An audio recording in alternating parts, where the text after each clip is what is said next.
দখলদার ইসরায়েলের সঙ্গে বিশ্বের সবচেয়ে শক্তিশালী মুসলিম দেশ সৌদি আরবের কূটনৈতিক সম্পর্ক স্থাপনের আলোচনা চলছে।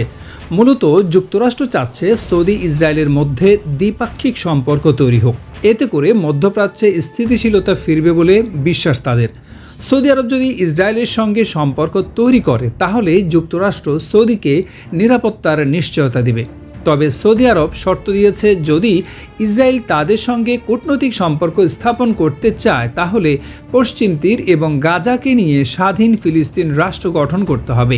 গাজা থেকে সব ইসরায়েলি সেনাকে প্রত্যাহার করে নিতে হবে এবং ফিলিস্তিনিদের ভূখণ্ডে অবৈধ বসতি স্থাপন বন্ধ করে দিতে হবে।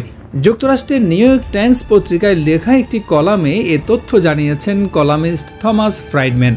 তিনি লিখেছেন, ইসরায়েল সৌদি সম্পর্ক স্থাপন হবে যদি শুধুমাত্র সৌদির শর্ত মেনে নেওয়া হয়।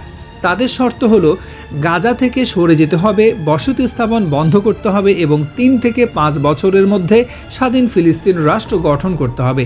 তবে এই কলামিস্ট জানিয়েছেন, ইসরায়েলের বর্তমান প্রধানমন্ত্রী বেঞ্জামিন নেতানিয়াহুর অধীনে এই চুক্তি হওয়ার সম্ভাবনা খুবই কম, কিন্তু যখনই সৌদির শর্ত মেনে নেওয়ার মতো কোনো সরকার ইসরায়েলে আসবে তখনই চুক্তিটি হবে। চুক্তির অংশ হিসাবে সৌদি আরবকে নিরাপত্তার প্রতিশ্রুতি দেবে যুক্তরাষ্ট্র।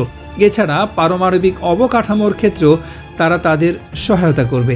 এই ছিল এখনকার মতো। দেখা হবে পরবর্তী আরেকটি ভিডিওতে। ভালো থাকবেন, সুস্থ থাকবেন। আসসালামু আলাইকুম।